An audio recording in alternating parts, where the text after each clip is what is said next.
Ladies and gentlemen, the secret word tonight is light. L-I-G-H-T. Really? You bet your life. For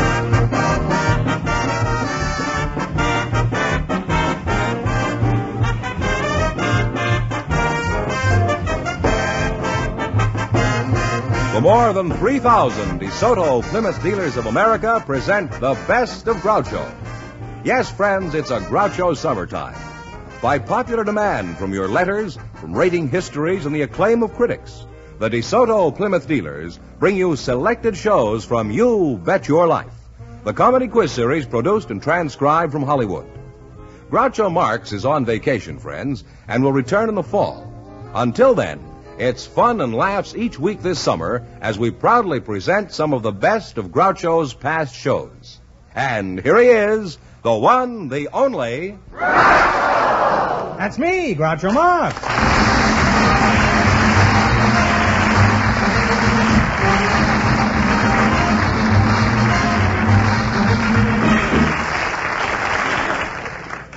Well, here I am again with a paltry $1,000. A sailor from the Coast Guard and his partner, an Army officer's daughter, clipped me last week for $6,000. So tonight we're starting over poor but happy.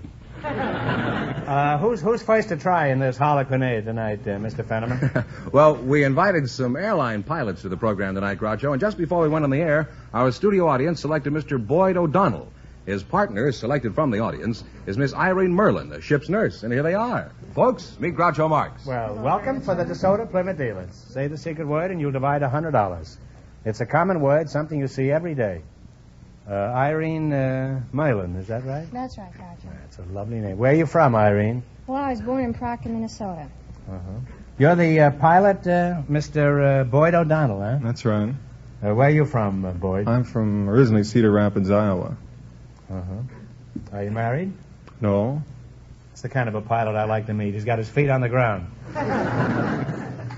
Irene, you're not married either? No. Just checking, you know. You think you could get interested in a fellow like me? Well, I think you're rather premature, Groucho. No, I was born in the regulation time. Mighty kind of you. You mean there's no chance for me at all, Irene? Oh, no. Well, good night, Irene. Boyd is casting sheep's eyes at Irene. Who do you work for, Boyd? I work for the Flying Tiger Line. Well, make up your mind. Which is it, a lion or a tiger? No, it's Flying Tiger Line, L-I-N-E. Oh. That's what I like to see in a pilot. Good spelling. What is it you do, Irene? You say you're a nurse? Well, I'm a ship's nurse, Groucho. What's the matter with the old tub? Is she seasick? What's the name of your patient? SS President Cleveland. Why do they always call a ship a she, don't they? Why is that? Well, Why do they? I guess... Why are they, I mean? Can I speak now? Yeah, I'll shut up for a while. Every skipper, every captain is a male, and whether a ship is called a he, a she, or an it has to take the place of a captain's affections. Well, there's no point in getting angry about it, Irene. Pardon me, you're just confusing me. I'm trying to be as benevolent as all get out here. Now, who owns the President Cleveland? American President Lines. Where do you travel on your ship besides fore and aft and port and starboard? Well, Pretty nautical stuff, eh? Avast there, mates. Does that do anything to you, Irene? Terrific. Does nothing to me, eh? Well, anyway, where do you travel? Well, we make a complete tour of the Orient, Groucho. We go to L.A. and then Hawaii. What? Pardon me. You make a complete tour of the Orient, you go to L.A.? What kind of... Well, I've heard this town called many things. San Francisco. Oh, I see. From San Francisco to Los Angeles every other trip. Mm-hmm. From there we go to Hawaii and then Japan, China. You go to Philippines. where? What was the other place? Hawaii. I'm all right. How are you? I always say that if anybody says Hawaii. Japan. And it never gets a laugh either. But it's something to live with. That's all. Irene, you're not married, and neither is Hotshot Charlie over here, right? No. Would you be interested in a flying tiger? Well, it would be a change. I won't ask you what does it change from. We'll just let it go at that. Thank you. Well, maybe I can arrange it. Do you like to fly? Well, frankly, Groucho, I've never been off the ground. Irene, you old ship's nurse, your anchor's dragging. Why didn't you tell me? How would you like to ride in Boyd's plane? I think I'd like it. Boyd, would you like to have a passenger like Irene on your next trip? Couldn't take her. Well, it's possible she couldn't take very much of you either, Boyd.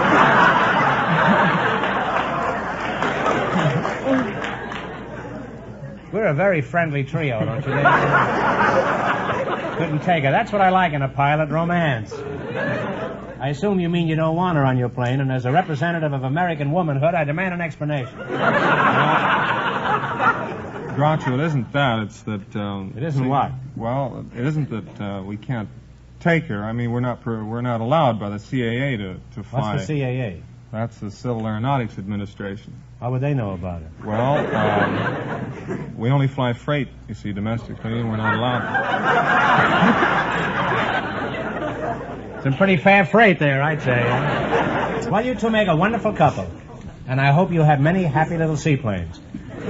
Now, in just 1 minute, you're going to play your bet your life for a chance at the $1,000 question. But first, I want you to pay close attention to something of great importance. Friends, the new DeSoto Fire Dome 8 gives you power with smoothness never before achieved. And you can prove it yourself. How about it, Groucho? To be really convinced, the thing to do is to go to your DeSoto Plymouth dealer and see and drive the new DeSoto Fire Dome 8 yourself. That's right. And that's why your DeSoto Plymouth dealer invites you to take the 5-mile trial. Take the 5-mile trial. Yes, take the 5-mile trial in either the DeSoto Fire Dome 8 or the DeSoto Powermaster 6. Drive up hills and through stop-and-go traffic. In the DeSoto Fire Dome 8, test the acceleration on a straightaway road. You'll be amazed at the power and pickup of that new 160 horsepower DeSoto Fire Dome V8 engine. It gives you more power from every drop of gas, and on regular gasoline at that.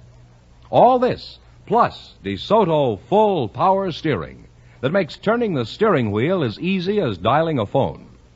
Power brakes, and a host of other exciting features. So take a trial drive yourself.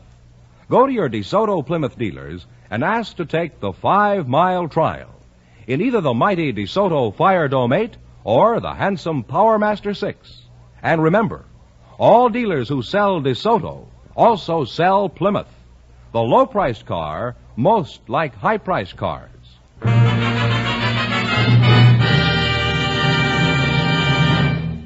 All right, now let's see how you make out in the quiz. Mr. Fenneman. Yes, sir. I used to call him George, but we got so many complaints. This is, we got letters saying, what do you call this guy Fenneman for? Call him Mr. Fenneman or George. So that accounts for the kind of dignity that we now have in the show. Fenneman, explain the rules, huh? All right. You bet as much of your $20 as you Fenneman want doesn't laugh at me, he gets bounced. You bet as much of your $20. There's nothing a man won't do to retain a job. You bet as much of your $20 as you want on each of 4 questions. And the couple that earns the most money gets a chance at the $1,000 DeSoto Plymouth question at the end of the show. All right, now let's see how high I can bid you $20. You selected, what's the number? How much are you going to bet of your $20? Let's bet 15. Okay. How many blind mice? 3. 3. 3 is right.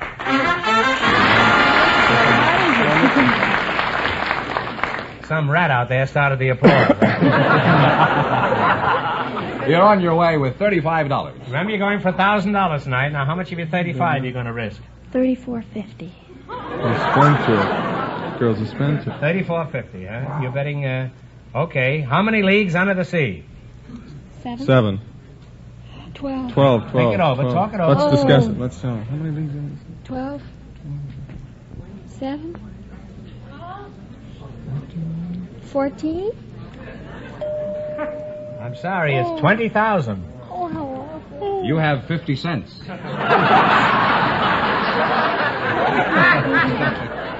Here's your third question. Now, how much of the 50 cents are you going to bet?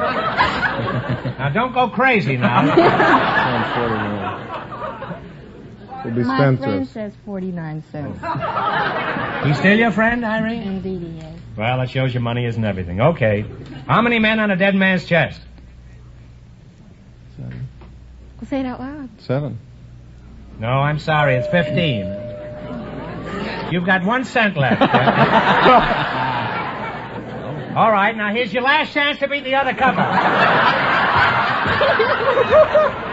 Now, take it easy now. Who knows? Now, talk it over. I don't want you to ruin yourself here. Now, how much of the 1 cent are you going to bet this time? We'll go completely all You going out. the whole penny? Go the whole out. We'll go completely. Here's your last chance to beat the other couples now. You're betting a whole cent. How many horsemen of the apocalypse? 3. No, I'm sorry, 4. Say, Groucho, let's give him another question, huh? We can't let you go away flat broke like that. I'm going to give you one more question. And if you get it right, you win $10. So think hard and no help from the audience. Who was buried in Grant's tomb? Grant. General Grant.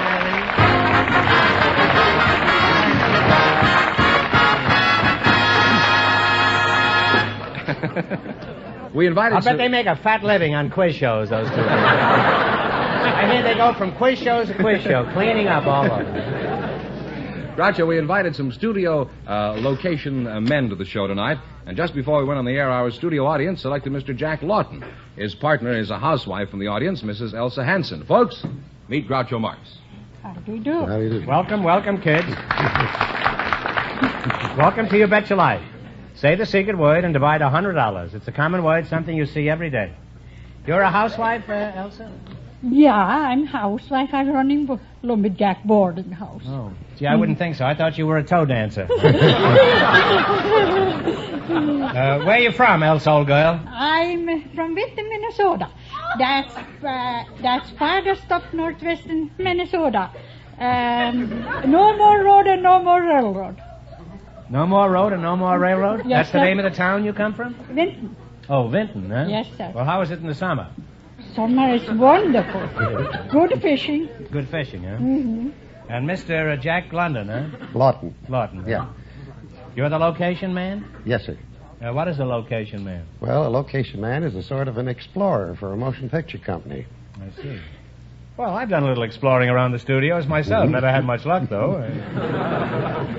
Where are you from, Jack? Philadelphia. Philadelphia? Yeah. How long have you been out here, Jack? Well, I came out here originally in 1915. I've been out Universal practically ever since. That's a fine joint out there, isn't it? That Universal joint out there. I try anything. You can't. A joke may jump up from any place. Huh? Now, Jack, as a location man, just what do you do? Well, usually find locations for the company to shoot different parts of the valley out here and around the surrounding country. Well, pretend I'm a big producer and I'm spending millions on a picture about Africa. Now, where should I shoot it? Oh, Africa. They pay him $1,000 a week to answer questions like that. Suppose I don't want to go to Africa. Now, find me a good location around here. What do you suggest? Oh, the San Fernando Valley. San Fernando Valley Yes. is the equivalent of Africa? Well, you can find most anything out there. Now, let's get located again. Yeah. Tell me, what are some of the odd places you've had to find in California, Well, besides Hollywood on a foggy night? well, we found the French Riviera up around Santa Barbara. We found the White Cliffs of Dover at Portuguese Bend. And we found Italy right back in the Chatsworth Mountains there. Well, how closely do these places actually resemble the original? Why, Chatsworth there looks more like Italy than Italy itself. I see. Have you ever been to Italy? No. Well, then how do you know what it looks like? Well, I've seen lots of pictures of Italy. Which ones, for example? Well, a bell for Adano and several other pictures. I see. Where'd they make them? Chatsworth. Well, I'm sorry I insulted you. For a moment, I thought you were a four-flusher. What sort of work does your husband do, Mrs. Hanson? I don't have no husband. I've been widowed 19 years. Oh, that's why you were eyeing me up before, That's what eh? I do. That's what I do.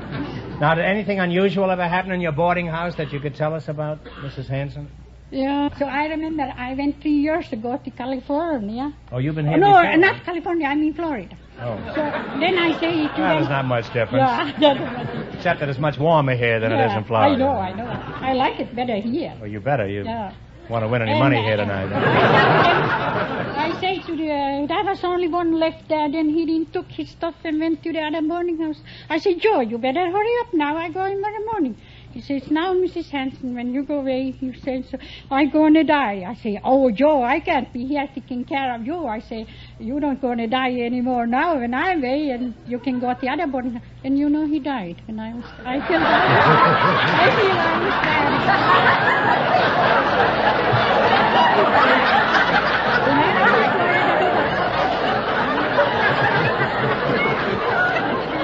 Well, it certainly was a dirty trick to play on the boarding house. Now, you're going to play You Bet Your Life. You beat our other two couples, you'll get a chance at the $1,000 question. I can't tell you how much the first couple won, but...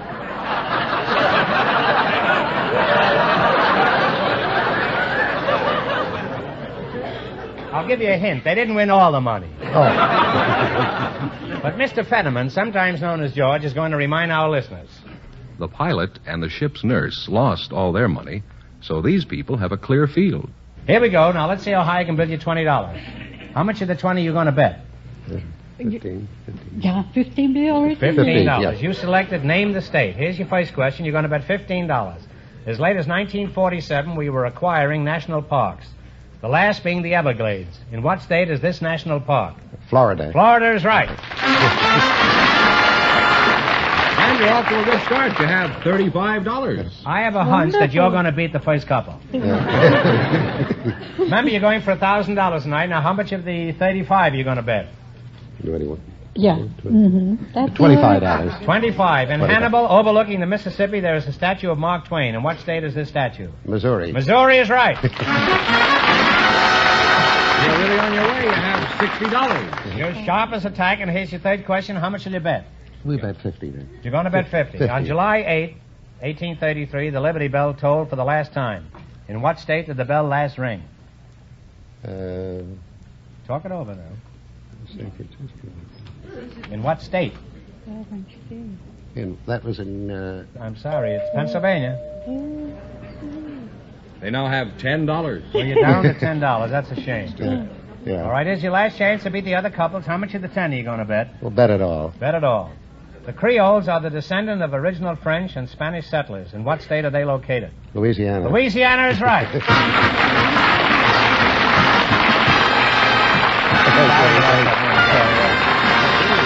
And you wind up with a grand total of $20. Oh, Thanks and good luck from the DeSoto Plymouth dealers. Just before we went on the air, Groucho, we found a member of a garden club and a married man in our audience. And here they are, Mrs. Maria Wilkes and Mr. Ian Batchelor. Meet Groucho Marx. Welcome for the DeSoto Plymouth dealers. Say the secret word and divide $100. It's a common word, something you see every day. A married man and a garden club member. Is that right? Mr. Ian, is that the way you pronounce That's right. it? Mr. That's Ian right. Batchelor, Yes. huh? I thought you were a married man. I am a married man. Well, how can you be a bachelor if you're married? That's my name. What's your name? Bachelor. You know, we can get sued by Abbott and Costello for this. Who's on first? You know? Let's see, you're a member of a garden club? I am. No, you. No, I'm a bartender. You don't belong to a garden club? No, I don't. Are you sure that's a prize-winning crop of spinach you've got on your lip there? What kind of a mustache do you call that, Ian? Oh, I'd call it an old-fashioned mustache. Well, cut it off and put a cherry on it. I like old-fashioned. What is your name? Maria Wilkes. Oh, Maria Wilkes, that's right. Where are you from originally? I'm from Italy and South Africa. You were born in Italy? Born in Italy, went And to South Africa, and then came here. How old were you when you were in South Africa? Well, that would be telling too much. Why do you object to telling too much? Women don't like to tell their ages.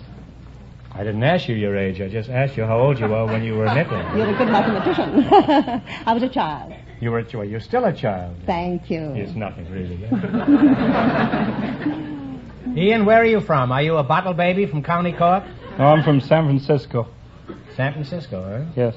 I can't keep calling you Ian. What do your customers call you? Well, they call me Big Mac. Well, I can understand why, Mac. You look as big as a full-grown bull. Just how big are you? I'm 6'1" in height, and I weigh 300 pounds. Well, that's certainly a lot of bull. You know, if you hadn't told me you were a bartender, I'd have sworn you were a jockey. I mean, on the horse I bet on last Saturday. What size shirt do you wear, Mac? This shirt I have on is a sports shirt, and it's size extra, extra, extra large. There's certainly a lot of extras. You sound like the five-star final. He's probably equipped with a radio, heater, and white sidewall tires.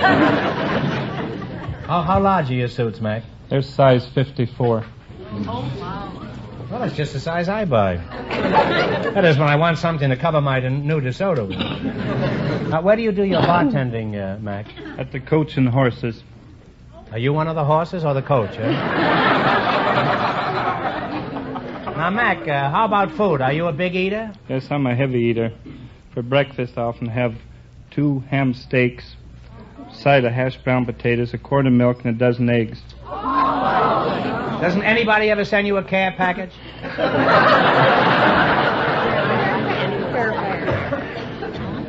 Mrs. Wilkes, what did you have for breakfast? A lemon water and herb tea. That's pretty daring, isn't it, Mrs. Wilkes?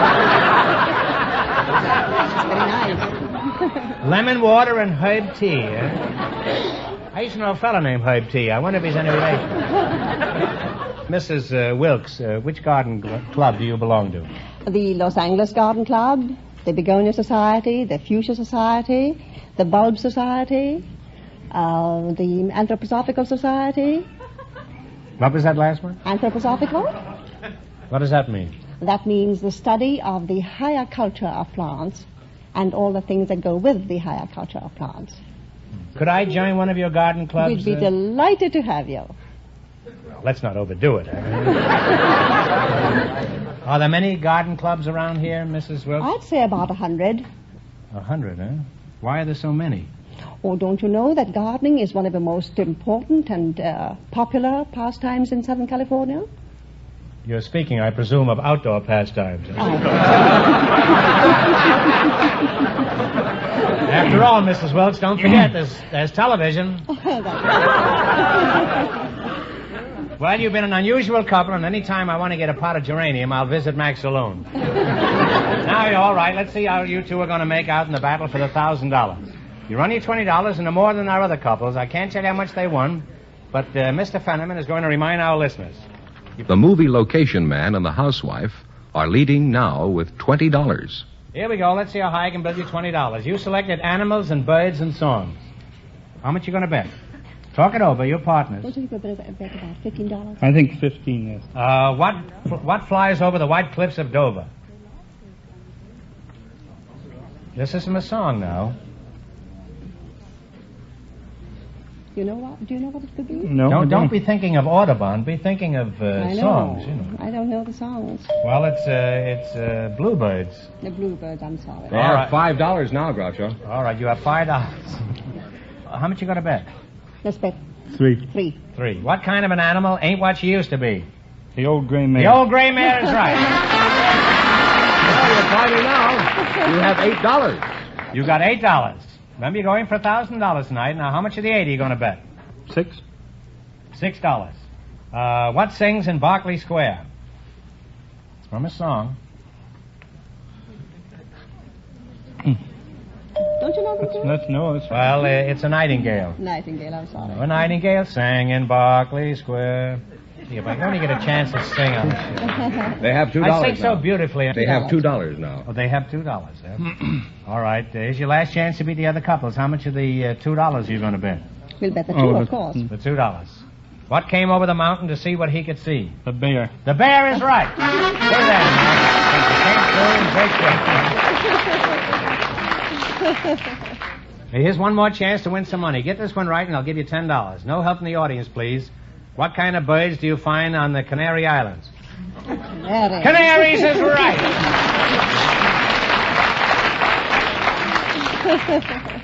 Well, you people wound up with $4. And that means our second couple, the location man and the housewife, with $20, get the chance at the DeSoto Plymouth $1,000 question.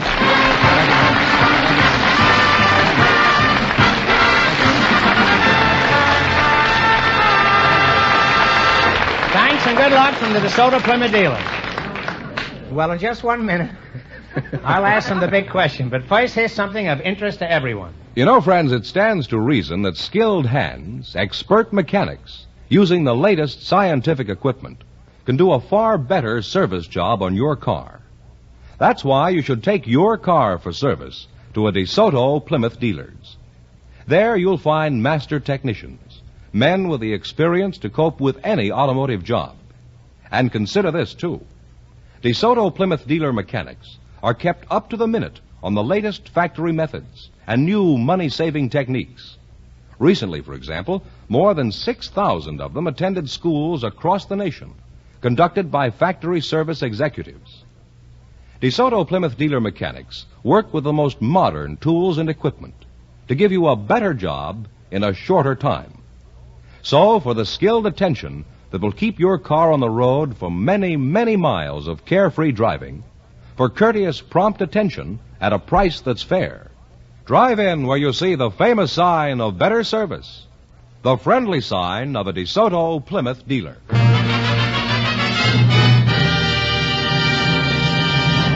And here's the location man and the married lady, the housewife, all set for the DeSoto Plymouth $1,000 question, Groucho. All right, here we go for $1,000. I'll give you 15 seconds to decide on a single answer between you, so think carefully and please no help from the audience. Here it is. 3 famous men are often referred to as the tongue, the sword, and the pen of the American Revolution. Patrick Henry was the tongue, Washington was the sword, but for $1,000, who was the pen?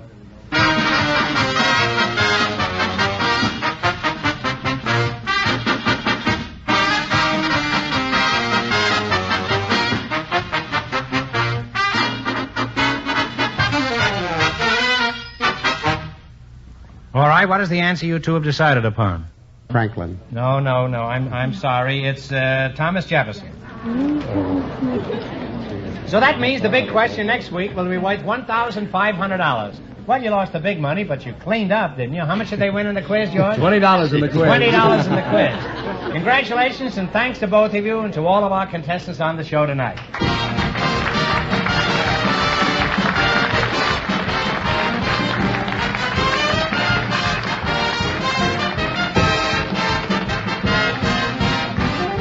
Be sure to tune in again next Wednesday night at this same time for the Best of Groucho from the You Bet Your Life series. Don't miss the Best of Groucho on television, too. Also presented by the DeSoto Plymouth Dealers of America. And remember, all dealers who sell DeSoto also sell Plymouth. 2 great cars, both products of the Chrysler Corporation. And when you drive in, tell them Groucho sent you. Good night, folks, and remember, see the DeSoto Fire Dome 8 tomorrow. Folks, here's a reminder from the National Safety Council. Good drivers drive safe cars. So wise up, check up, fix up. You Bet Your Life, transcribed from Hollywood, is produced by John Goodell, directed by Robert Dwan and Bernie Smith, music by Jerry Fielding. This is George Fenneman signing off for the more than 3,000 DeSoto Plymouth dealers from coast to coast.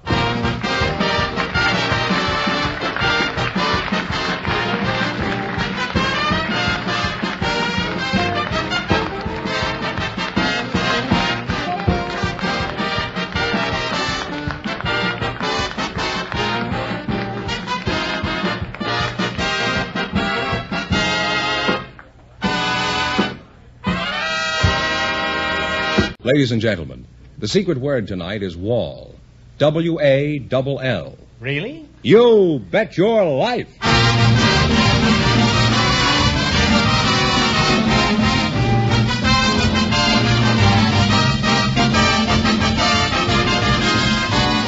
The more than 3,000 DeSoto Plymouth Dealers of America present Groucho Marx in You Bet Your Life, the comedy quiz series produced and transcribed from Hollywood. And here he is, the one, the only... Groucho! That's me, Groucho Marx.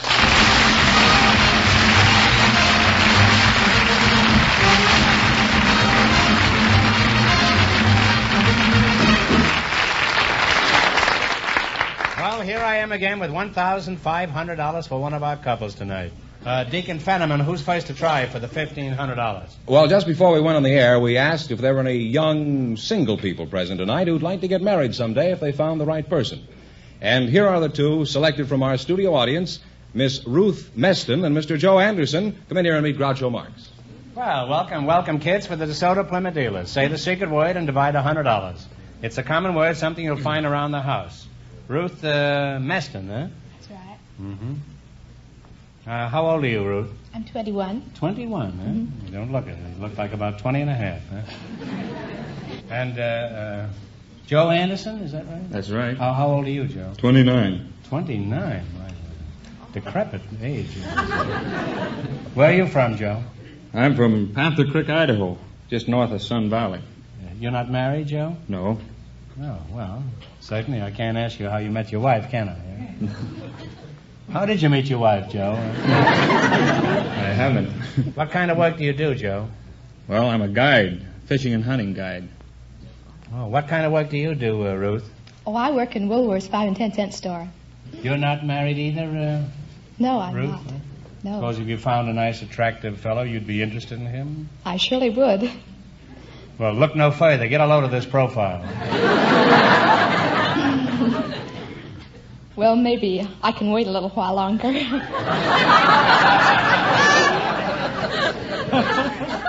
These women are all alike. I got the same answer from Grandma Moses. How about Joe here? Would you say he's a likely candidate? He looks very nice.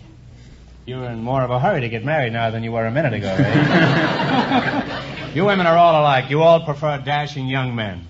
Fortunately, there are women who still prefer refined elderly men.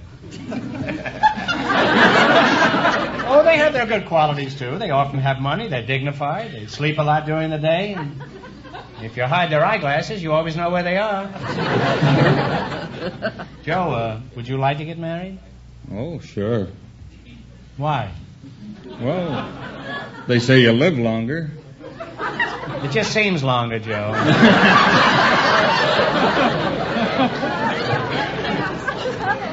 And you say you're a guide? What sort of work do you do, specifically? Well, I take parties, guests, and take them out on hunting trips and fishing trips. Where do you do your guiding, Joe? Up in the primitive area of Idaho. Primitive area? Yes. Just how primitive is it? Well, it's 7 million acres in the center of Idaho that doesn't have any roads through it. It's full of great fishing and hunting. Joe, if there aren't any roads, how do you get around up there? I practically live on a horse. I see. Ruth, how would you like to get married and live on a horse with Joe? A nice 3-room horse with that. I'll get these two together even if they loathe each other.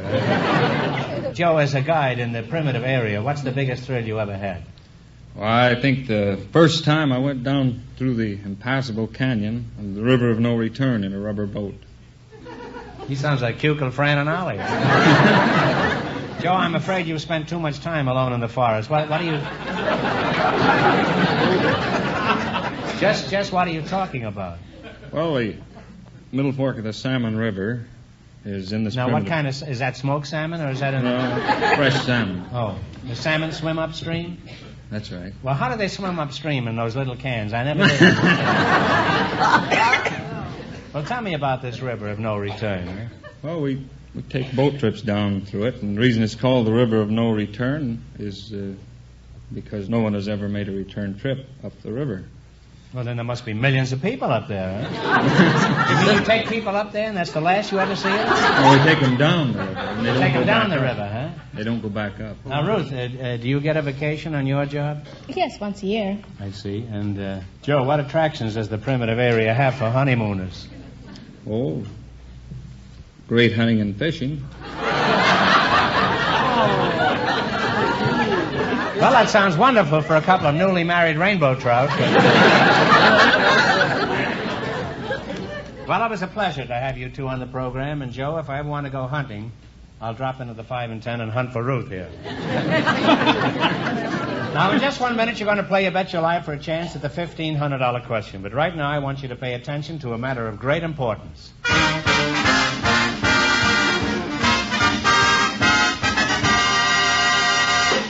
You know, friends, over the years, DeSoto has built a lot of really great cars. And this year's DeSoto is the greatest car DeSoto ever built. If you've had a ride in it, you know why. No other car, that's right, I said no other car, rides like a DeSoto. You relax in comfort on those chair-high seats, and you take even the roughest roads with ease. It's just like floating on air when you ride in the new DeSoto. And here's why. DeSoto has the sensational Oriflow shock absorbers that really smooth out the worst bumps you can find. DeSoto has the famous cradled ride, where all passengers ride cradled comfortably between front and rear wheels. DeSoto has a whole host of wonderful new features that together give you the most wonderful ride it's ever been your pleasure to enjoy. That's why so many, many folks are saying, no other car rides like a DeSoto. Why not stop in and see it at your DeSoto Plymouth dealers? And remember, all dealers who sell DeSoto also sell Plymouth, the value jewel of the low-priced field.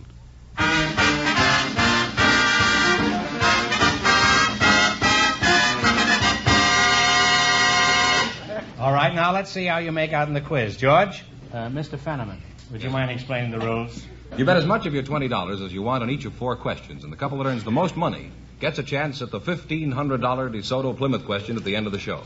Let's see how high I can build you $20. You selected stars of hit pictures of 1950. Here's your first question. How much of the 20 will you try? 15. One of our finest actors had the title role in Father of the Bride. What is his name? Spencer Tracy. Spencer Tracy is right. Well, you're off to a good start. You have $35. Remember, you're going for $1,500 tonight. Now, how much of the 35 are you going to risk? 30. $30. What great Broadway star played the title role in Cyrano de Bergerac? Oh, Jose Ferrer. Jose Ferrer. You now have $65. Here's your third question. How much of the 65? 60. Okay, 60. $60. Who starred in Harvey?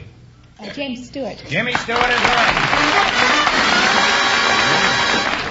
Really on your way, you have $125. Here's your last chance to beat the other couples. How much of the 125? Okay, Bet 'em 125. You going to bet it all? Sure. Joe, you may have to go back to Idaho on a salmon. What English actress starred opposite Stuart Granger in King Solomon's Mines? Deborah Kerr. Deborah Carr.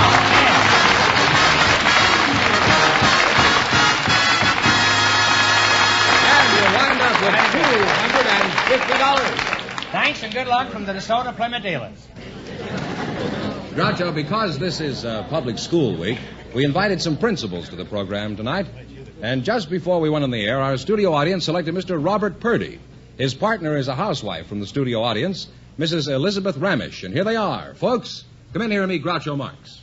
Welcome, kids, to You Bet Your Life. Say the secret word and divide $100. It's a common word, something you'll find around the house. Let's see now. Mr. Purdy, you're the principal, huh? Yes. Where are you from? Carver Junior High School in Los Angeles. You were born right in Carver Junior High School? Were you afraid you'd be late for school? No, my hometown is Whitefish, Montana. Whitefish, Montana? This show sounds like an aquarium tonight. Where are you from, Mrs. Ramish? Oh, I come from Dresden, Germany. From Dresden, Germany? That's right. Oh, I used to live on the outskirts of Dresden, Germany. I was half Dresden, Germany. How long have you been away from Dresden? Oh, since 1923. And what sort of work does your husband do? He's a hairdresser. A hairdresser? Mm-hmm. That sounds like a German name, hairdresser. Huh? That's possible. Well, how did you meet him? Did you pull the wool over his eyes?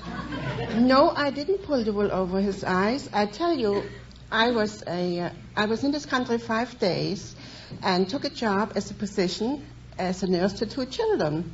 We spent our vacation in Lackawaxen, Delaware River. Where? in Lackawaxen on the Delaware River. Oh. Well, we're back with the fish again. And I, of course, couldn't go out in the evening. I had to watch the children, so I used to sit on a fire escape. And one evening, all of a sudden, something scared me to death. Well,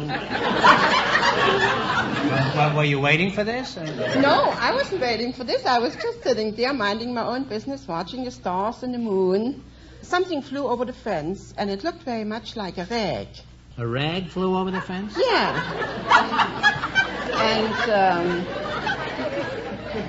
was it the rag of the Hesperus, or just it was just a plain rag. a plain rag, yeah? That's right. Well, what happened? Well, the rag had feet, and a young man stood before me, and he said, "I beg your pardon." Of course, I didn't know what he was talking about, but anyway, he stood there kind of impressed, and he was holding the back of his pants. He had split them by being thrown over the fence. Oh, I see. You see, a He was donkey... playing split weeks, huh? No, a donkey kicked him over the fence. So, you and the donkey got married? Is that... Well, let's talk about your school, Prince. Let's see. What was the name of the school you're principal of? Well, I'd better be careful with my grammar. Did I split my subjunctive? I do think you ended your sentence with a preposition, though. Right. I did. How did that preposition ever sneak in? How would you do it, Principal? Well, of which school are you principal? You're confused. I'm not principal of any school. You are. At least that's the story you're spreading around. And, Prince, I think you are spreading around, too. Now, let's get back to my question. Of which school are you the principal of? Don't they nullify each other? Harvard Junior High School. Now, tell me, Mr. Purdy, by the way, Mr. sounds so formal. Would you mind being called Bob? No, that's all right. Are you sure you don't mind being called Bob? Oh, no, I kind of like it. Attention, all pupils of Carver High. Next time you get sent down to see the principal, remember, he wants you to call him Bob. Now, Mr. Purdy, which gives you the most trouble, students, teachers, or parents? Answering that question would give me more trouble than anything I can think of.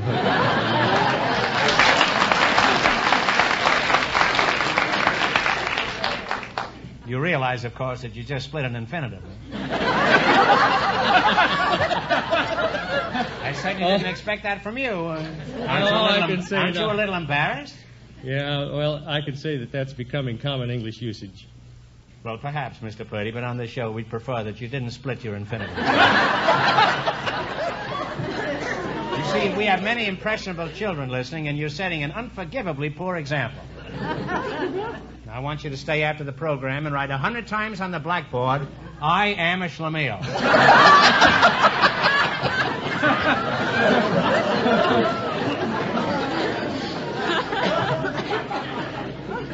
Well, it's been enlightening having a principal here. It's the first time we ever had any principals on this program. And now you're going to play You Bet You Like. You're on your $20 and more than our other couples, and you'll get a crack at the $1,500 question. Mr. Fenneman is off stage to remind our listeners how much the first couple won. The girl from the 5 and 10 and the guide from Idaho won $250. Here we go. Let's see how high I can build you $20. You selected North American rivers. You ought to be pretty good at this, Bob. Here's your first question. How much of the 20 will you bet? 15. Okay, 15. $15, huh? What is the name of the river that Mark Twain wrote about? Mississippi. Mississippi is right.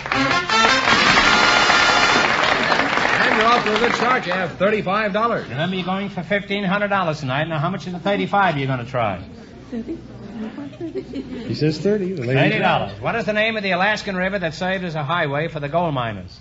Yukon. Yukon is right. Now you climb to $65. How much will you bet? You have $60 to $65. She's a gambler. She says 60. What is the name of the river that separates the United States from Mexico? Rio Grande. Rio Grande is correct. Now you climb to $125. Hey, they must really teach you something in that school you go to, huh? She said 120. Mrs. Ramesh, if you don't let go of him, I'm going to tell that raggedy husband on you. All right, here we go. 120? Boulder Dam forms Lake Mead, the largest man-made lake in the world. What is the name of the river that supplies the water to this lake? Colorado The River. Colorado River is correct.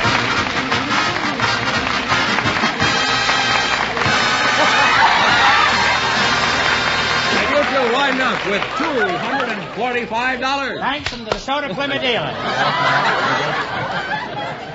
Well, Groucho, we invited some girls who work for the telephone company to our program tonight. And just before we went on the air, our studio audience selected Miss Gretchen Adam. Her partner is a man who answered our newspaper advertisement for people with unusual stories to tell. He's Mr. Al Jennings. Folks, meet Groucho Marx. Well, howdy do and welcome for the DeSoto Plymouth dealers.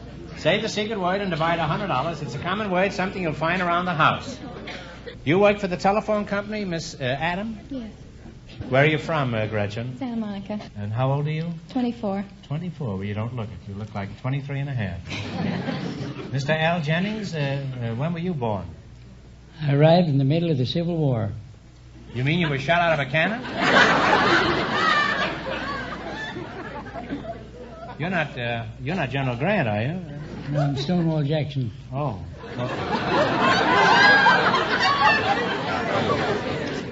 How old are you, Mr. Jennings? 87 years. Well, you don't look it. You certainly don't look it. I thought you were about 23 and a half. Apparently you've taken very good care of yourself. Yes, I've only been shot 7 times. You've been shot 7 times? And half shot once in a while. Well, that makes 14 times. Where are you from, Al? I was born in Virginia. Oh, you're a son of Dixie, eh? Yes, sir. Well, the next time you see Dixie, tell her one of her old beaux was asking about her. Mr. Jennings, you were chosen because you have an unusual story to tell us. Just what is your occupation? Train robber. Really? What's unusual about that? Some of my best friends. You're a train robber? You're not serious, are you? Really a train robber? One of the best. Al, I don't want to seem nosy, but are you still robbing trains? No, I retired. Did the trains get too fast for you? The law. By the way, that doesn't happen to be a reward out for you, does it? At one time, there was $15,000 on my head. That's certainly a curious place to keep $15,000. Somebody might have stolen it. There are a lot of crooks around, you know, Al. Come to think of it, Al, your face does look familiar. Haven't I seen it hanging in the post office? Not for 47 years. Well, that shows you how often I go to the post office. Well, let's change the conversation to a comparatively honest subject like the phone company.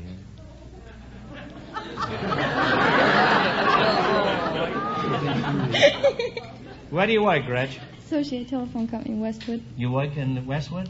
For the Associated Telephone Company? Yes. Is that part of the Bell system? No, we're independent. Independent. What phone company isn't?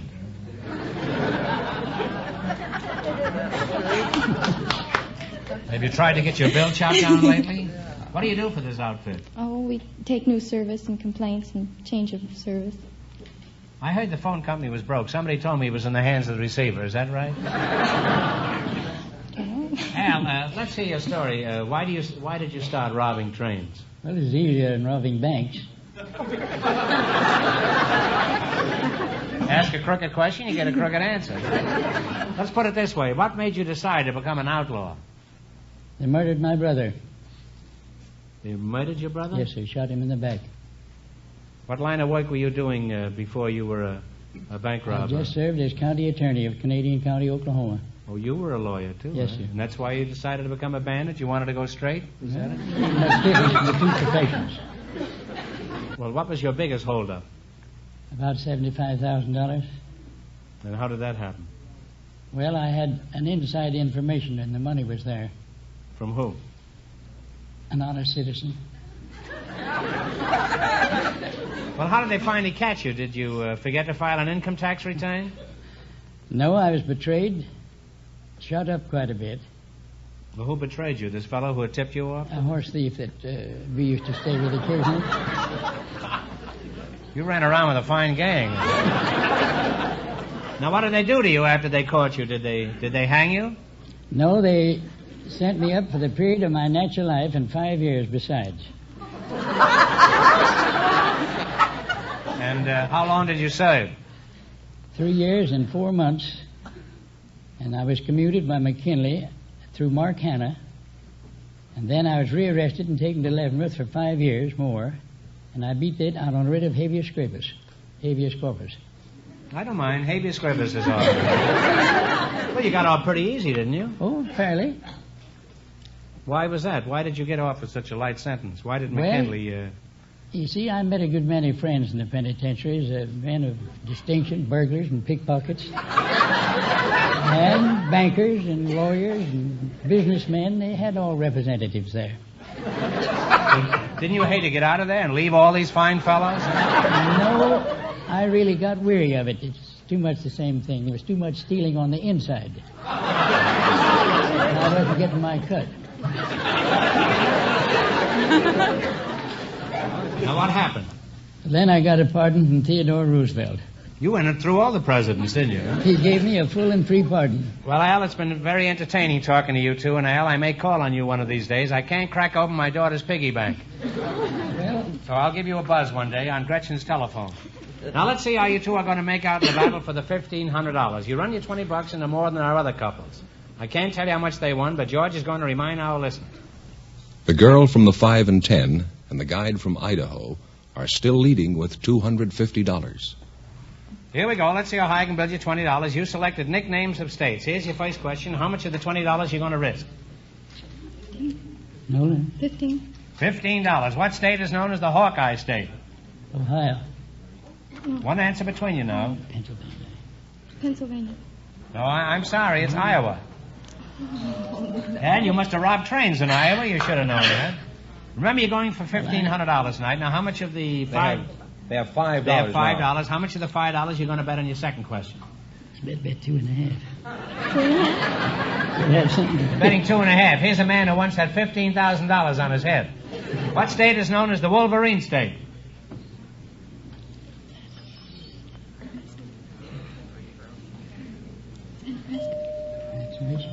Michigan is right, Al. You got in just under the wire. You now have $7.50. Here's your third question. How much of the $7.50 you going to try? $5. $5. What state is known as the Sooner State? Oklahoma. Oklahoma. Well, you're on your way again. You have $12.50. You're climbing, Al. Here's your last chance to beat the other couples. How much of the 12.5 you going to go for? All of it? All of it. Okay. What state is known as the Cornhusker State? Talk it over.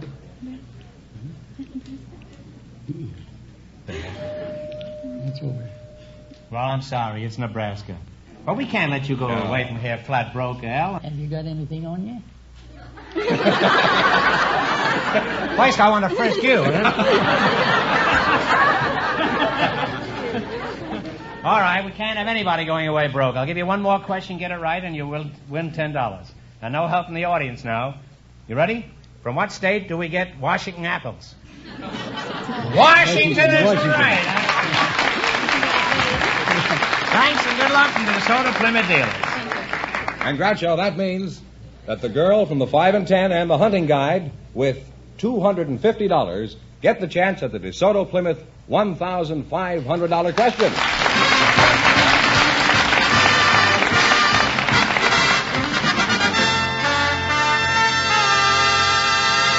Now, in just 1 minute, I'll ask the question, but first, here's something of interest to everyone.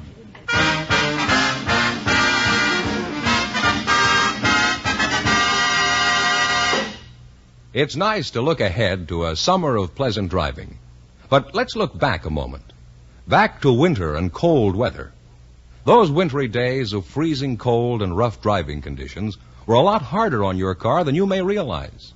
So now that warmer weather is here again, it's important that you get the expert attention your car needs to put it in shape for summer driving.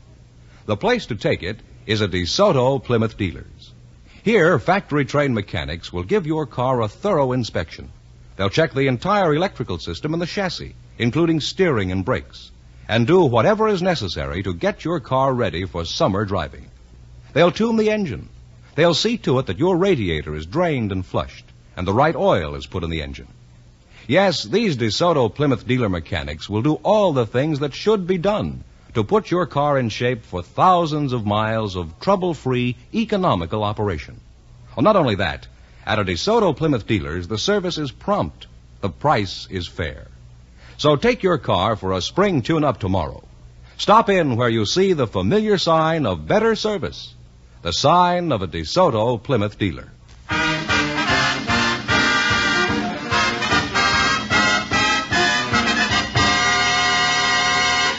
And here's the girl from the 5 and 10 and the hunting guide, the winning couple, all ready for the DeSoto Plymouth $1,500 question. All right, here come those experts on salmon fishing, and this will give you a chance to make a round trip on that river up there if you win all this money. For $1,500, I'll give you 15 seconds to decide on a single answer between you. Think carefully, and please no help from the audience. Here it is.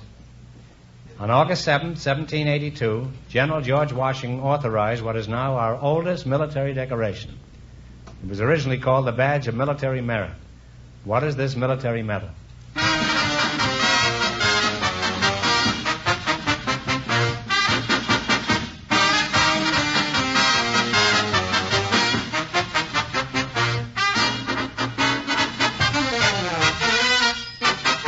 All right, what is the answer you two have decided upon? The Purple Heart is right.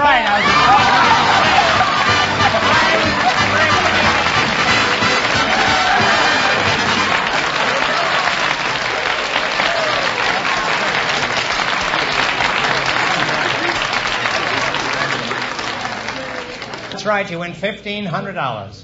You had the right answer, so you win $1,500. And what else did they win, George? $250 in the quiz. That's $1,750. So what are you going to do with all that money? Don't tell me you're not going to get married. I think I'll go back to Idaho and tend to my own business, and maybe she'd like to come along. Well, you really cleaned up tonight. Congratulations from the more than 3,000 DeSoto Plymouth dealers from coast to coast. You bet your life.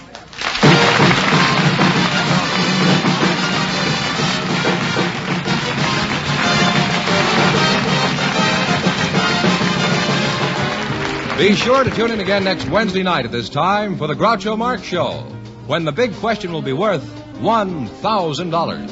And don't miss Groucho's television show, also presented by the DeSoto Plymouth Dealers of America.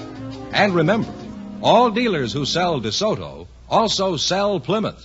Two great cars, both products of the Chrysler Corporation. And when you drive in, tell them Groucho sent you. Good night, folks, and remember, just be sure to visit your DeSoto Plymouth dealer.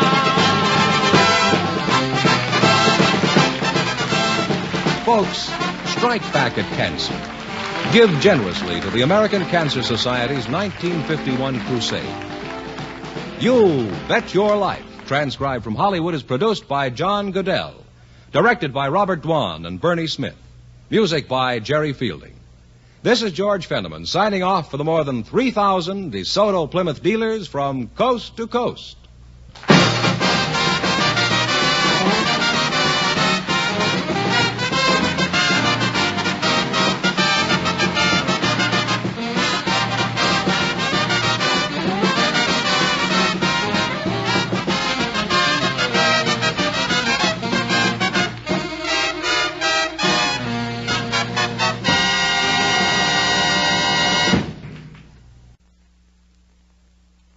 Best of Groucho.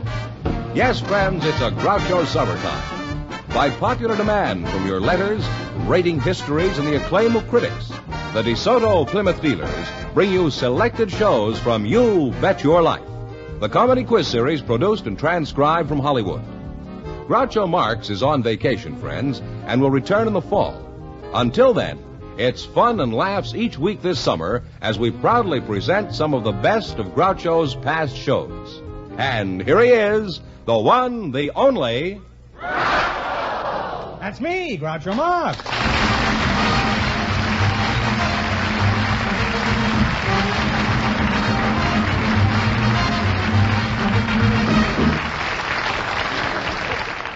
Well, here I am again with $1,000 for one of our couples. Now, Mr. Fenneman, who's first to try for the $1,000? Well, just before we went on the air, our studio audience selected a student nurse, Gwen Lonsome, and a college gymnast, Ara Heredia. Folks, come in here and meet Groucho Marx. Well, welcome, kids, to You Bet Your Life. Say the secret word and divide $100. It's a common word, something you always have with you. Gwen Lonesome, huh? Is that right? Lamason. Oh, well, you won't be Lamason very often. And you're a student nurse? That's right. A very pretty one, huh? Thank you. Where are you from, New Bedford? No, I'm from Minnesota, born in Rochester, but I lived all over the state. Oh. You must have been fairly active, then. And Ara Heredia? You just made that up, didn't you? I carried it with me now for a few years. You're a college gymnast? Yes. Where are you from? The University of Southern California. Oh. How old are you, Heredia? I'm 23. Are you very Heredia in school? You're 23? Yes. And you, Gwen? I'm 20. 20, huh? What a lovely age. Are you married? No. How about, have you been trapped? No, I'm single. Single. Neither one married, huh? Well, the program isn't over yet, you know. Let's see what we can do here. You're a gymnast? Yes. Do you think you could fall for Gwen here? That would be easy. Well, don't fall too hard. She'll put you in splints. Of course, you're a gymnast. You'll probably marry a dumbbell.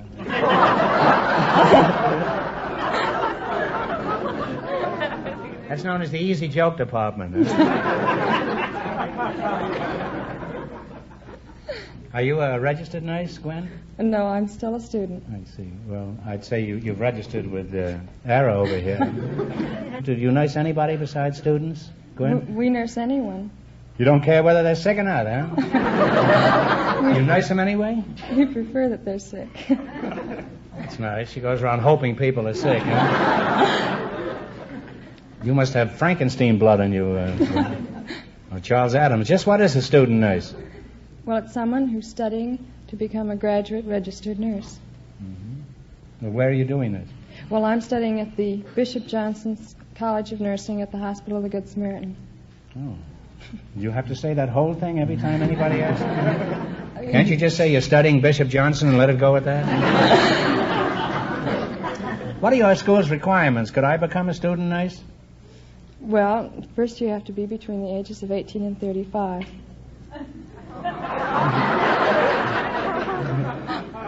Well, I can pass that, and I will without another word. Well, what are the various ways to crack your skull in a gym? Do you fly around in a trapeze? Well, we have the horizontal bar, parallel bars, side horse, long horse. I've heard about bars like that. You go in parallel and you come out horizontal.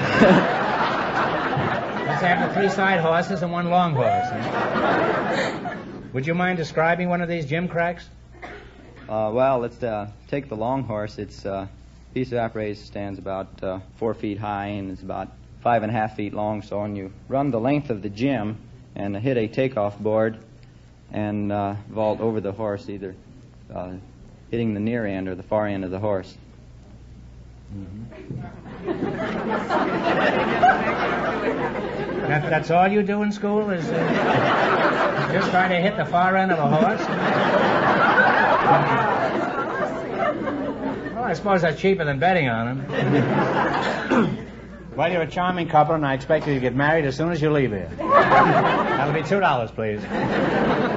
Now, let's see how well you work together as a team. In just 1 minute, you're going to play You Bet Your Life for a chance at the $1,000 question. But first, here's something of importance. Imagine being able to turn the steering wheel of your car with 1 finger, even when your car is at an absolute standstill. You can with famous DeSoto full power steering. Why not try it?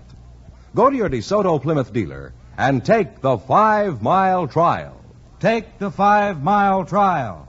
Drive 5 miles behind the wheel of a new DeSoto Fire Dome 8 or a DeSoto Power Master 6 and discover the amazing ease and convenience of DeSoto full power steering. Going around sharp curves and over bumpy roads, you'll have firmer control than you've ever known before. DeSoto full power steering makes driving safer and easier and far less tiring. In traffic conditions or when you're parking, you'll marvel at the effortless ease of turning the wheel. It's as easy as dialing a phone. You see, DeSoto Full Power Steering works for you not some of the time, but all of the time. Tomorrow, visit your DeSoto Plymouth dealers and ask to take the 5-mile trial in either the mighty DeSoto Fire Dome 8 with the new 160-horsepower Fire Dome V8 engine, or the handsome DeSoto Powermaster 6. And remember, all dealers who sell DeSoto also sell Plymouth, the low-priced car most like high-priced cars.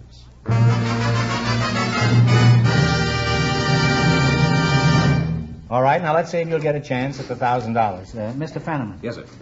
Would you mind explaining the rules to these kids? All right.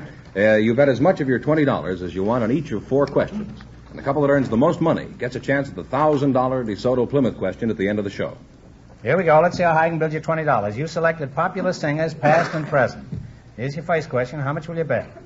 15. 15. What was the name of the vagabond lover of the 20s who sang his songs through a megaphone? Talk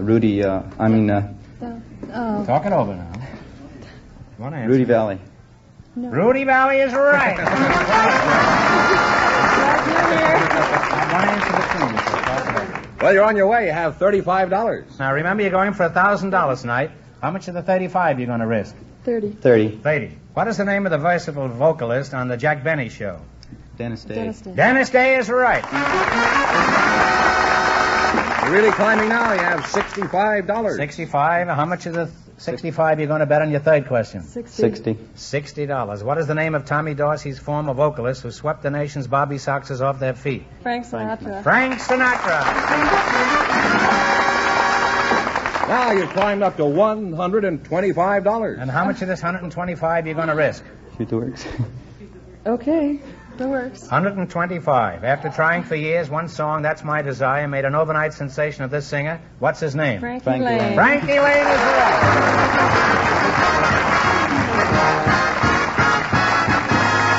And you wind up with a grand total of $250. Thanks and good luck from the DeSoto Plymouth dealers.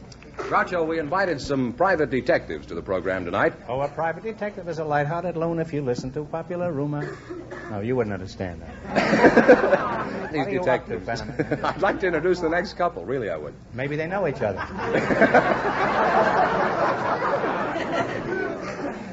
The studio audience selected one of those that we invited, and his name is Mr. Alan Rice. His partner is a spinster, Miss Etta Rue, and here they are. Folks, come in here and meet Groucho Marx. Welcome, kids, to the DeSoto Plymouth dealers. Right up there, Etta. Say the secret word, and you'll divide $100. It's a common word, something you always have with you. Now, let's see. A spinster and a private eye, huh? Well, this ought to be interesting. If he can't find her a man, nobody can. Where are you from, Etta? Minneapolis, Minnesota. Oh. How do you feel about St. Paul? Oh, well, St. Paul's all right, too. A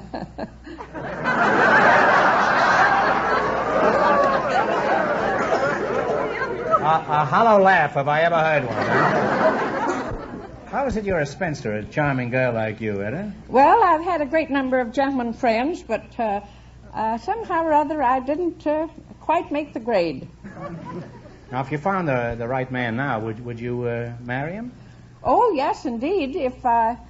I'd think it over, of course, a while, and if it came up to my expectations, I think I would.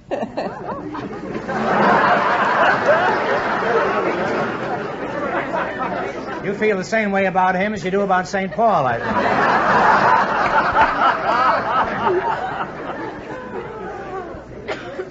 How about Alan Rice, huh? Yes, sir. Are you married? No, I'm not, Mr. Mark. Oh, pretty good detective. He keeps himself out of trouble.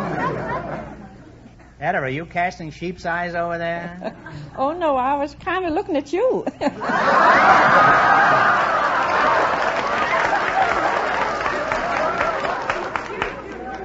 Well, I'm spoken for, Etta. Unfortunately, there's a girl in St. Paul who is infatuated with me.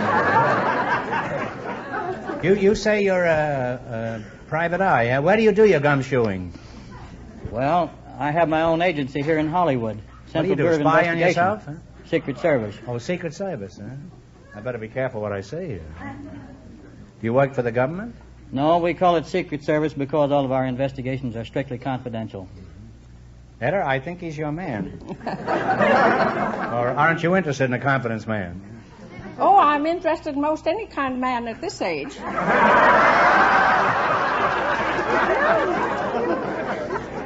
Eder, you're really on the prowl, aren't you, huh?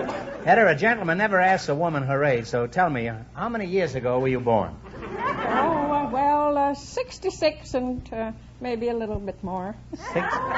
66 years ago. Let's see, that makes you about 47, huh? Perhaps you could explain something to me. Exactly what age does a woman become a spinster?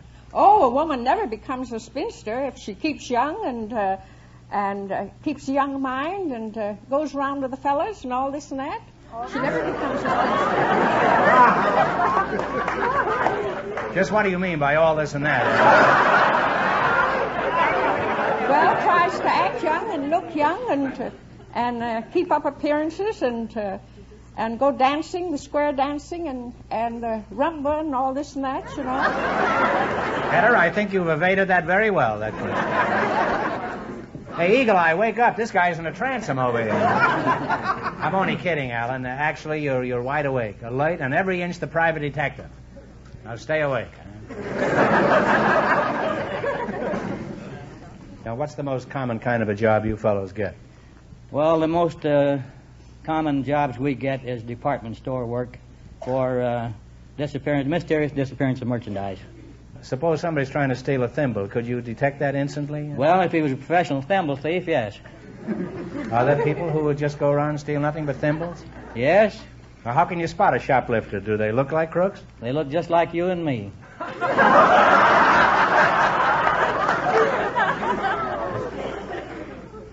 Can't you just make it you? Why do you have to drag me in? Eda. Yes? You still here? Oh, yes, I'm here.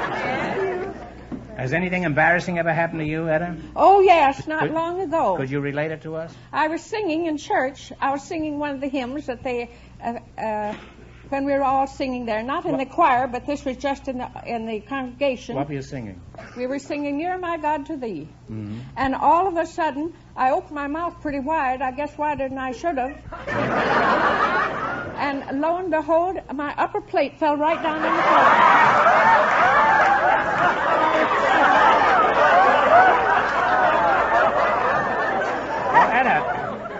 And then Eda, just a moment, Eda. Don't they always pass the plate around in church? Yes, but the plate had already passed.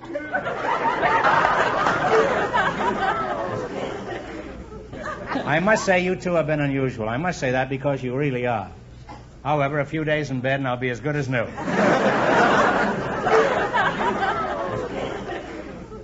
You're going to make a very interesting wife for some fellow, and I'm going to try to find you a husband if it's the last thing I do. And I wouldn't be surprised if it is the last thing I do. Now, you're going to play your bet your life. You beat our other two couples, you'll get a chance at the $1,000 question. I can't tell you how much the first couple won, but George Fenneman is going to remind our listeners. The student nurse and the college gymnast won $250. Here we go. Let's see how high I can bid you $20. You selected state landmarks. Here's your first question. How much would you bet? $15. $15. In what state is Pikes Peak? Colorado. Colorado is right.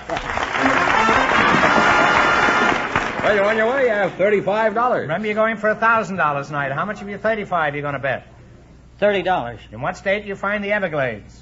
Oh, Florida. Florida is right.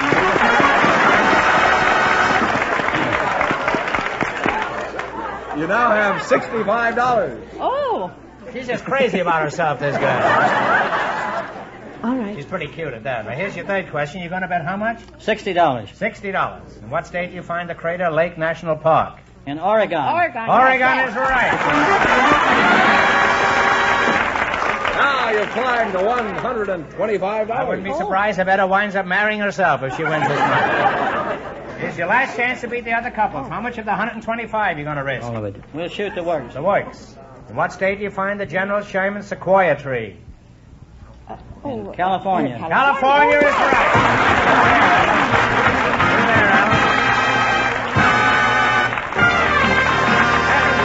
With $250. Oh. Thanks and good luck from the DeSoto Plymouth dealer. Well, Groucho, we invited some high school students to our program tonight. Yes. I suppose we all realize it so far. No, I didn't.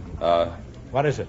We have a tie in our score here, I suppose you know. But I can't tell you how much because the other couple's probably waiting out here by now, huh? And in addition to that, he doesn't know. Yes, I do, but I won't say it because the high school students that we invited to the program are here. And just before we went on the air, our studio audience selected two of them to be on the show. And here they come, Miss Lou Ann Williams and Howard Stearns.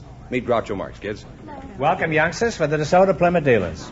Say the secret word and you'll divide $100. It's a common word, something you always have with you. High school youngsters, huh? It's always nice to meet young people. Lou Ann Williams, huh? Yes. How old are you, Lou? 16. 16. And you, A little over 16. Where are you from, Howard? Pittsburgh, Pennsylvania. What is your hometown, Lou? Tucson, Arizona. Mm-hmm. What school do you attend? Eagle Rock High School. Eagle Rock? Mm-hmm. And at what school do you practice your somnambulism, Howard? Well, I go to Fairfax High School. Oh. Do you know what somnambulism is? That means you walk in your sleep. That's not true. I always trap myself in it. What are you learning in school, Howard? Well, I take chemistry, algebra. Do you do anything else in school, like playing with the girls' basketball team? Oh, no, I play with a band. Oh, a musician, really? Yeah. What instrument do you massacre? I play trombone. Are you interested in the band, too, Lou? No. No, you just don't give it to, do you? Do you belong to any school organizations? Yes, the GAA. GAA, what's that? Ga.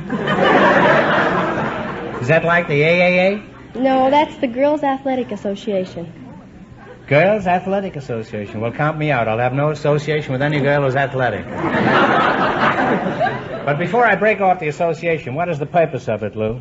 To make sports more popular with girls. I'm back in the association. I'm one sport is just dying to be popular with girls. Now, which team are you on, Lou? I'm not on any team. I'm a cheerleader. A cheerleader? Yes. Oh, glad you're here. I need something to cheer me up. Can you give us a cheer? Go ahead, something that'll rouse the rooters. You mean right now? Yeah, give us a cheer. Okay.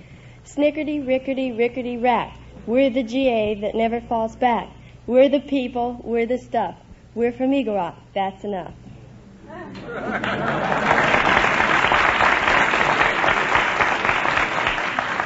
I didn't know that Shakespeare wrote poems about sports. He'll be singing that in 100 years from now. I only hope I'm not around to hear it. Howard, is that it, Howard? Yeah. Let's find out something about your band. Is it a dance band or is it just for football games? Well, we play for football games and also other school activities that need the band to play. Like well, What's the secret word? Secret word? Well, you and your partner split $100 between you.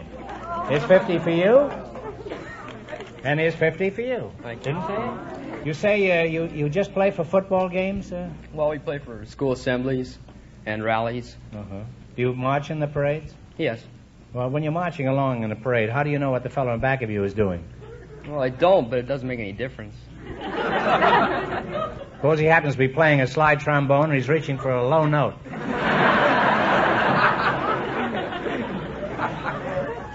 Now, Lou, when your band is playing, your school band is playing at a football game, do you wave pom-poms like I've seen on television? Yes. Well, let's recreate a big game. Howard, you play your school song, and Lou Ann, you wave your school colors, okay? Okay, 1, 2, 3, go. Well, I don't have an instrument. That's right. It's hard to play a slide trombone unless you have a... Well, we could borrow one. Hey, trombonist out there, could we have the trombone for a minute?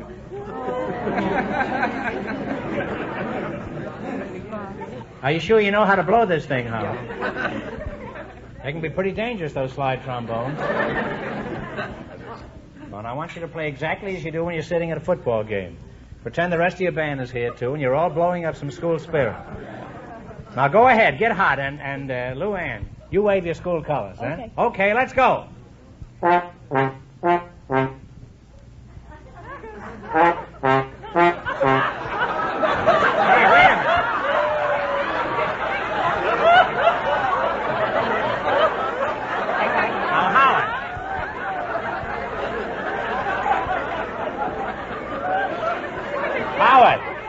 Let's be sensible about this. You mean that's your school song? You mean you win football games with that? I don't play the melody. You don't what? I don't play the melody. You sing?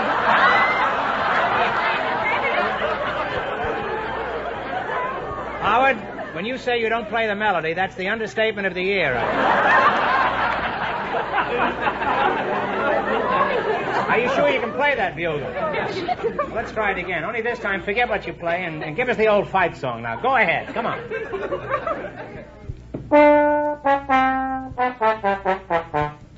Rickety, rickety, rack. Showing up.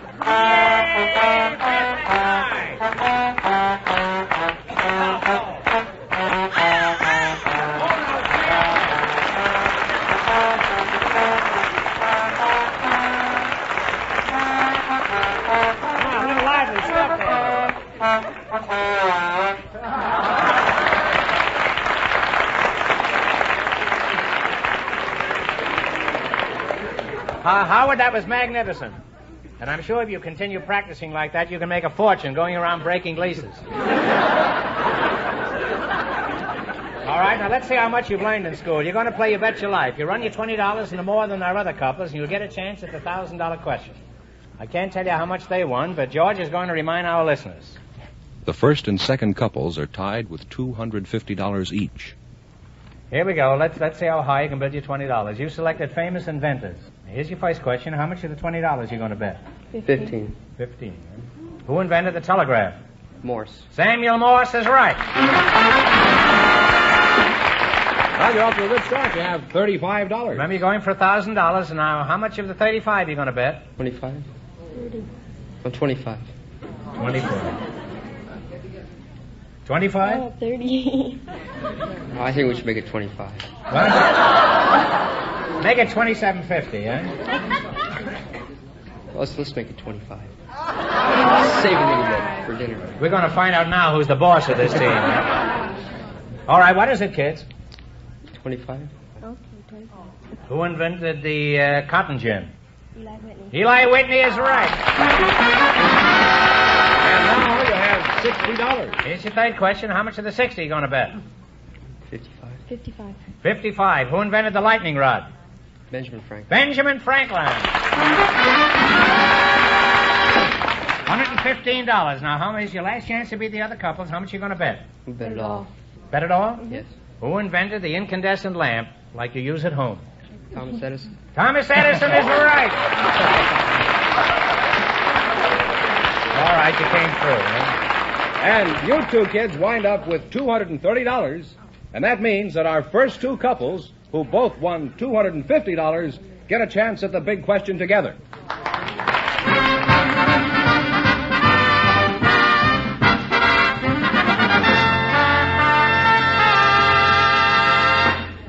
I'll ask the big question in just 1 minute, but first, here's an important message. Friends, if you're looking for a used car, remember you can't go by price or appearance alone.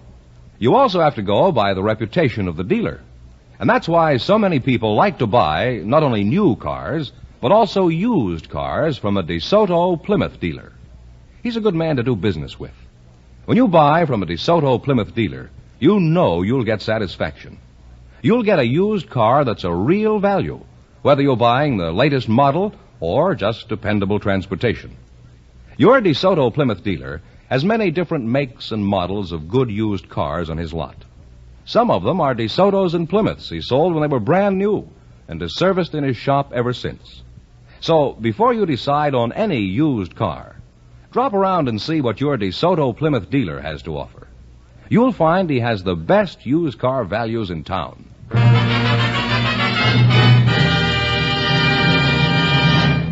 All right, Groucho, here we go with two couples tied for the big question and the chance at the $1,000. Each couple will decide on a single answer between them. Now, write it down on one of these cards that I'm going to hand you. Now, if both couples get the right answer, they will split the money between them. All right, you all ready? Put on your thinking caps. Here we go for $1,000. I'll give you 15 seconds to decide on a single answer between you. Think carefully. Please, no help from the audience. Here it is. For $1,000, tell me, who was our youngest president at the time of his inauguration?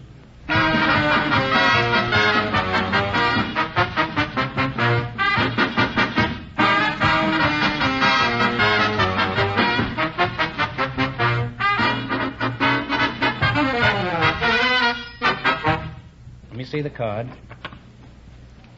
No, I'm sorry. This couple wins with Theodore Roosevelt. He was just 43 at the time he...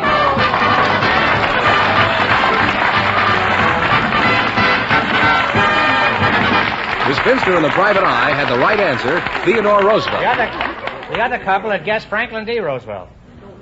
They both had Roosevelts, but unfortunately they had the wrong one. Well, that's right. You win $1,000, and how much did they win? $250. That's $1,250. So you win $1,200. What are you going to do with all that money, Etta?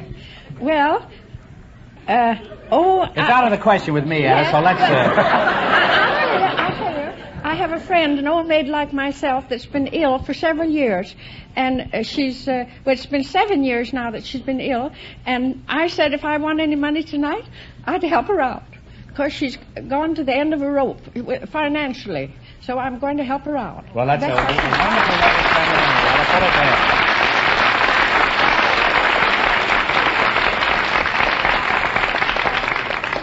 Well, you really cleaned up tonight. Congratulations from the more than 3,000 DeSoto Plymouth dealers from coast to coast. You bet your life. Go ahead.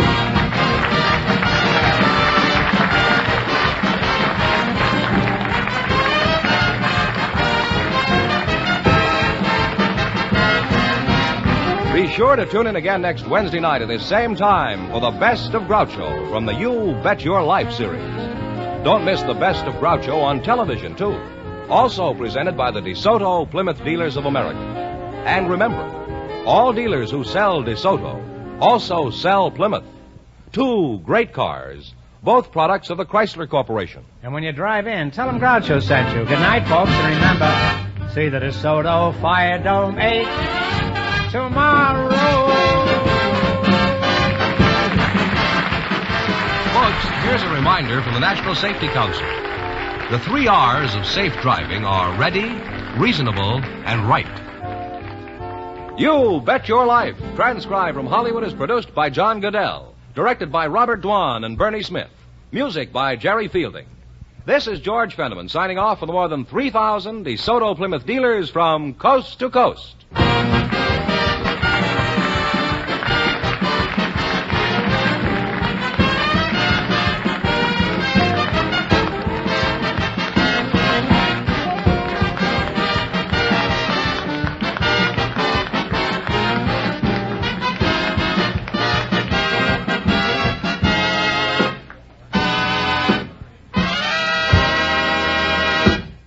All this, plus DeSoto full power steering that makes turning the steering wheel as easy as dialing a phone. Power brakes and a host of other exciting features. So take a trial drive yourself. Go to your DeSoto Plymouth dealers and ask to take the 5-mile trial in either the mighty DeSoto Fire Dome 8 or the handsome Power Master 6.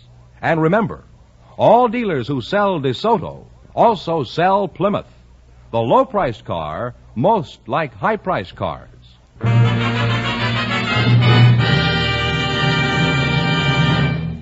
All right, now let's see how you make out in the quiz. Mr. Fenneman. Yes, sir. I used to call him George, but we got so many complaints.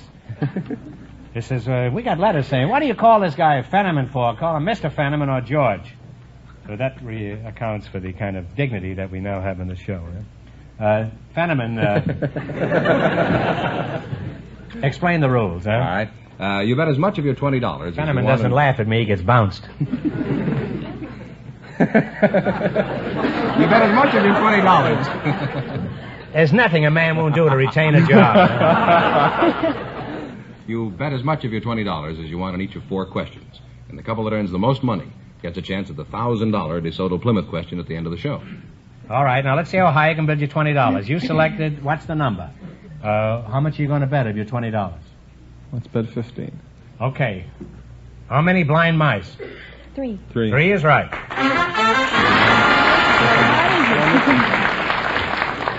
Some rat out there started the applause. You're on your way with $35. Remember, you're going for $1,000 tonight. Now, how much of your 35 are you going to risk? $34.50. Spendthrift. Girl's a spendthrift. $34.50, huh? You're betting, okay. How many leagues under the sea? 7. 12. 12. Think it over. 12. Talk it over. Let's discuss it. Let's tell. How many leagues in this? 12. 7. 14. I'm sorry, it's 20,000. Oh, how awful. You have 50 cents.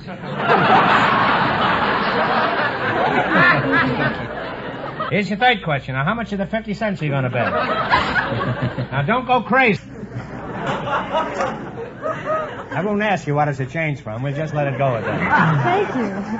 Well, maybe I can arrange it. Do you like to fly? Well, frankly, Groucho, I've never been off the ground. Irene, you old ship's nurse, your anchor's dragging. Why didn't you tell me? How would you like to ride in Boyd's plane? I think I'd like it. Boyd, would you like to have a passenger like Irene on your next trip? Couldn't take her. Well, it's possible she couldn't take very much of you either, Boyd.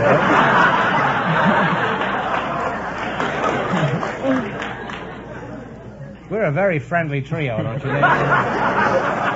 Couldn't take her. That's what I like in a pilot, romance. I assume you mean you don't want her on your plane, and as a representative of American womanhood, I demand an explanation. Groucho, it isn't that. It's that... It isn't what? Well, it isn't that we can't take her. I mean, we're not allowed by the CAA to fly. What's the CAA? That's the Civil Aeronautics Administration. How would they know about it? Well, we only fly freight, you see, domestically, and we're not allowed. Some pretty fair freight there, I'd say. Huh? Well, you two make a wonderful couple, and I hope you have many happy little seaplanes.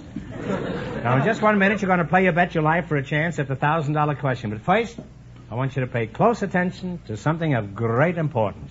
Friends, the new DeSoto Fire Dome 8 gives you power with smoothness never before achieved. And you can prove it yourself. How about it, Groucho? To be really convinced, the thing to do is to go to your DeSoto Plymouth dealer and see and drive the new DeSoto Fire Dome 8 yourself. That's right. And that's why your DeSoto Plymouth dealer invites you to take the 5-mile trial. Take the 5-mile trial. Yes, take the 5-mile trial in either the DeSoto Fire Dome 8 or the DeSoto Powermaster 6. Drive up hills and through stop-and-go traffic. In the DeSoto Fire Dome 8, test the acceleration on a straightaway road. You'll be amazed at the power and pickup of that new 160-horsepower DeSoto Fire Dome V8 engine. It gives you more power from every drop of gas, and on regular gasoline at that.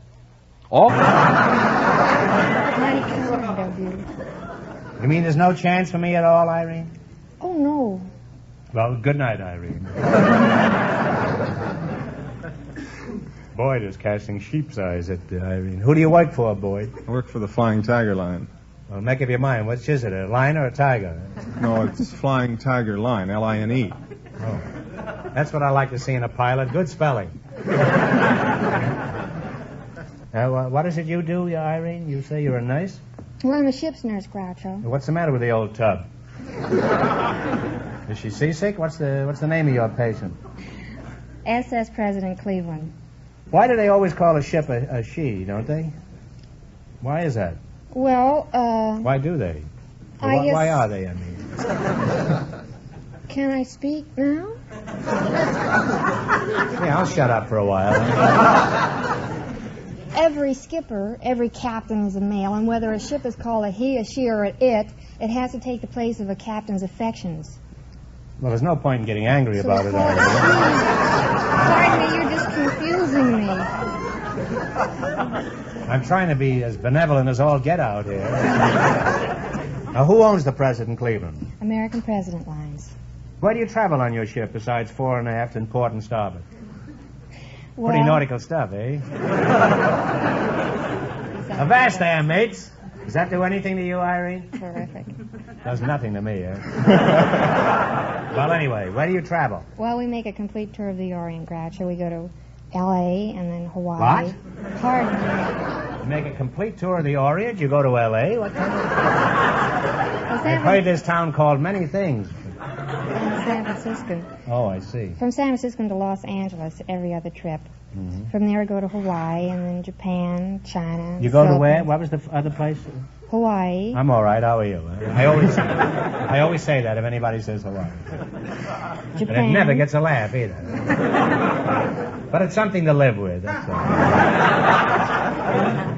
Irene, you're not married, and neither is Hotshot Charlie over here, right? No. Would you be interested in a flying tiger? Well, it would be a change. Ladies and gentlemen, the secret word tonight is light. L-I-G-H-T. Really? You bet your life.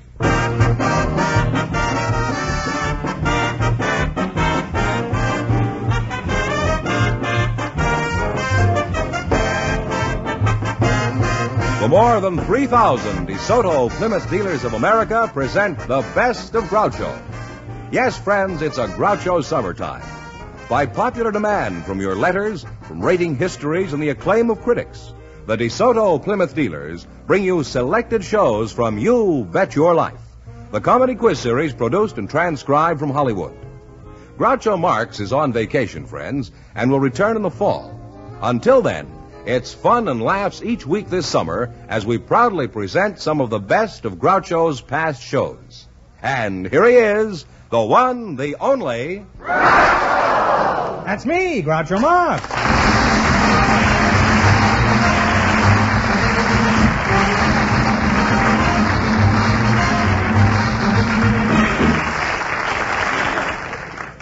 Well, here I am again with a paltry $1,000. A sailor from the Coast Guard and his partner, an Army officer's daughter, clipped me last week for $6,000. So tonight we're starting over poor but happy. Who's first to try in this harlequinade tonight, Mr. Fenneman? Well, we invited some airline pilots to the program tonight, Groucho, and just before we went on the air, our studio audience selected Mr. Boyd O'Donnell.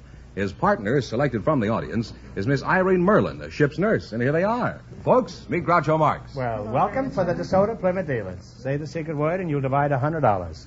It's a common word, something you see every day. Irene Merlin, is that right? That's right, Groucho. That's a lovely name. Where are you from, Irene? Well, I was born in Proctor, Minnesota. Uh-huh. You're the pilot, Mr. Boyd O'Donnell, huh? That's right. Where are you from, Boyd? I'm from originally Cedar Rapids, Iowa. Uh-huh. Are you married? No. It's the kind of a pilot I like to meet. He's got his feet on the ground. Irene, you're not married either? No. Just checking, you know. You think you could get interested in a fellow like me? Well, I think you're rather premature, Groucho. No, I was born in the regulation time. See now? We'll be My spent friend says 49 cents. He's still your friend, Irene? Indeed he is. Well, that shows your money isn't everything. Okay. How many men on a dead man's chest? 7. Well, say it out loud. 7. No, I'm sorry. It's 15. You've got 1 cent left. All right, now here's your last chance to beat the other couple. Now, take it easy now. Who knows? Now, talk it over. I don't want you to ruin yourself here. Now, how much of the 1 cent are you going to bet this time? We'll go completely all You going out. the whole penny? Go the whole out. We'll go completely. Here's your last chance to beat the other couples now. You're betting a whole cent. How many horsemen of the apocalypse? 3. No, I'm sorry, 4. Say, Groucho, let's give him another question, huh? We can't let you go away flat broke like that. I'm going to give you one more question. And if you get it right, you win $10. So think hard, and it'll help in the audience. Who was buried in Grant's tomb? Grant. General Grant.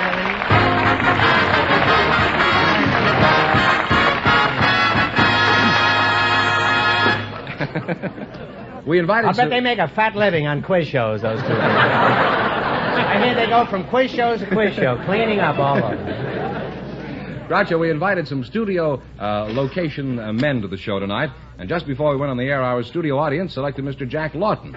His partner is a housewife from the audience, Mrs. Elsa Hansen. Folks, meet Groucho Marx. How do you do? How do you do? Welcome, kids. Welcome to You Bet Your Life. Say the secret word and divide $100. It's a common word, something you see every day. You're a housewife, Elsa? Yeah, I'm housewife. I'm running lumberjack boarding house. Oh, gee, I wouldn't think so. I thought you were a toe dancer. Where are you from, Elsa, old girl? I'm from Vinton, Minnesota. That's farthest up northwestern Minnesota. No more road and no more railroad. No more road and no more railroad? Yes, That's the sir. name of the town you come from? Vinton. Oh, Vinton, huh? Yes, sir. Well, how is it in the summer?